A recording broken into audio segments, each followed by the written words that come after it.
Sevgili dostlar, merhaba. Herkese hayırlı günler diliyorum.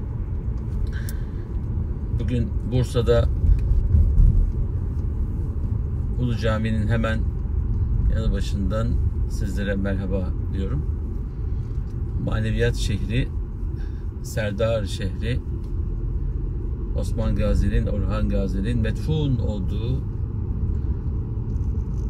devletimizin ilk başkenti güzel diyardan hepinize merhaba diyorum.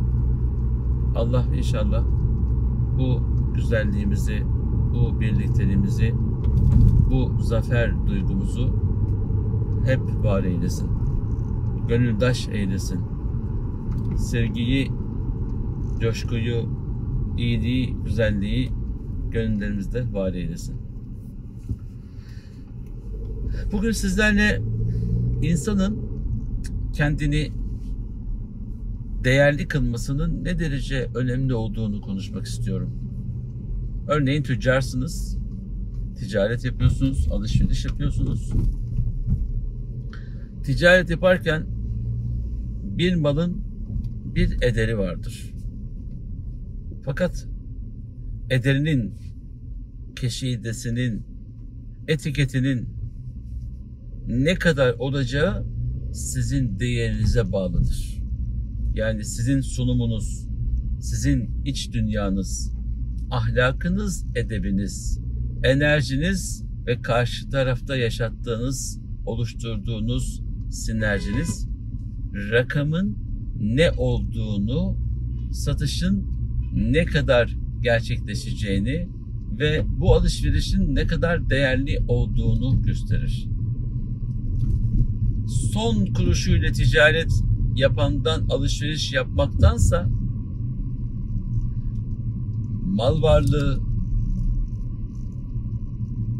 yüksek olan, satış tecrübesi fazla olan ve halden anlayan insanla ticaret yapmayı, maddi manevi gelecek planlamasını yapmak üzere böylesi esnaftan alışveriş yapmayı tercih eder alışı yapan kişi. Çünkü malda bir kusur olduğunda, onu tekrar geriye getirdiğinde muhatap ister ve kusurun karşılığında malının iadesinin yanı sıra talep ederse aynısının, tıpkısının tertemiz, ilk el olanı, hazır olanını verebileceğinin gücünü, kuvvetini karşı tarafta görmek ister. Şimdi ahlaklı olmak, edepli olmak, tertipli olmak, prensipli olmak, düzenli olmak ve işi layıkıyla yapmak ederin değerini, yani sizin değerinizi ortaya koyarak gerçekte 100 liralık bir ürünün rakamını 120 liraya, 130 liraya çıkartabilir. Karşıdaki insan 30 lira fazlasına sizden almayı tercih edebilir. Bu da bunun katma değeri olur. Yani değerin üstünde bir değeri olur. Overprice olur. Üst bir rakam olur. Dolayısıyla biz kendi satışımız, kendi duruşumuz, kendi ifademiz, daha doğrusu satış planlama eğitimi almak değil buradaki hassas olan şey. Sizin içinizin temizliği satışa yansır. Sizin prensibiniz satışa yansır. Sizin ahlakınızın yüksek oluşu, güzel oluşu satışa enerji olarak yansır. Ondan aldığımda çok huzurlu oluyorum. Varsın biraz pahalı olsun ama ondan alayım diyen çok insan görmüşsünüzdür. Ondan alınca malın bereketini görüyorum. Ondan aldığım zaman maldan hayır görüyorum diyen çok insan görürsünüz. Filanca marka takıntısı vardır insanlarda. Rakamı pahalı, yüksek ya da ucuz anlamında söylemiyorum. O markanın mümessili, temsilcisi ya da markanın bizatihi sahibi, markanın arkasında duranları müşteri esaslı, müşteri memnuniyeti esaslı, satış sonrası hizmetlerden bugüne değin aldığı servisin tecrübesi onda mutluluk uyandırmıştır. O markadan vazgeçmez. İşte buna bağlı şeylerdir. Dolayısıyla sözün sahibi özün temiz olanı ise karşıdaki insana her türlü bilginin, ürünün geçişini sağlayabilir. Böyle başarı hikayelerini internetten, sosyal medyadan dinleriz, kitaplardan okuruz.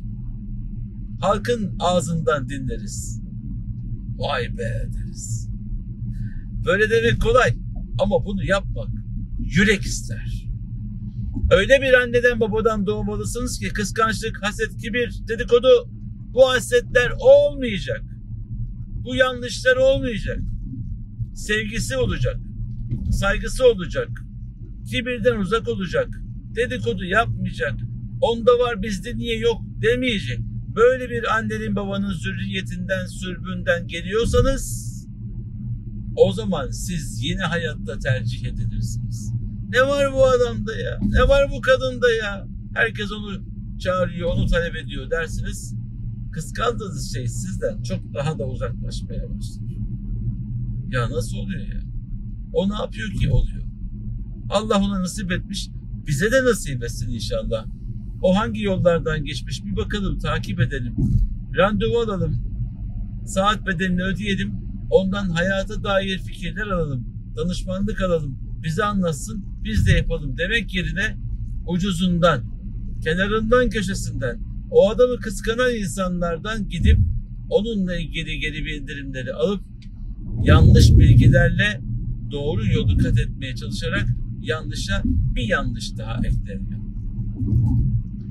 Beğendiğiniz ya da imrendiğiniz insanın hayatından çalarak, hayatını kıskanan insanlardan bilgi alarak nereye gideceksiniz? Arkalarından konuşunca onların aynısı olacağını mı zannediyorsunuz? Olamazsınız. Firavun Musa olamadı. Ebu Leheb Muhammed Aleyhisselam olamadı. Olamaz da. Bu duygudan çıkmadığı sürece olamaz. Bugünün Ebu Leheb'leri var. Bugünün Muhammed'in yolundan gidenleri var. Bugünün liderleri ve lider adayları var. Var. Her dönemde oldu. İnsanlık var olduğu günden bugüne. Peki biz hangisiyiz? Biz neye çalışıyoruz? Bizim hayalimiz ne? Hayaller Musa olmak ama hareketler Firavun harekettir. Nasıl Musa olacaksın? Yapmayın. Herkes Harun olacağım diyor ama Karun gibi yaşıyor. Olmaz ki. Olmaz. Olamayız arkadaşlar. Önce içimizi temizleyeceğiz. Neyle? Yavaş yavaş güzel düşüncelerle. Ama herkes benim gibi değil ki. Çok kötü düşünen insanlar var. Sana ne? Herkes hırsızsa sen de mi hırsız olacaksın? Herkes duygusuzsa sen de mi duygusuz olacaksın? Herkes çalıyor diye biz de mi çalacağız Allah korusun? Para çalmaktan kötüdür itibar çalmak. İnsanların arkasından konuşuyorsa birisi, ondan ne mal alın ne bilgi alın. Bu bizden de almayın. Yakışmaz. Yakışık değil. Bize yakışanı yapmak, insanlık dersi almaktan geçer. Bazen annemizden babamızdan aldığımız yetmeyebilir.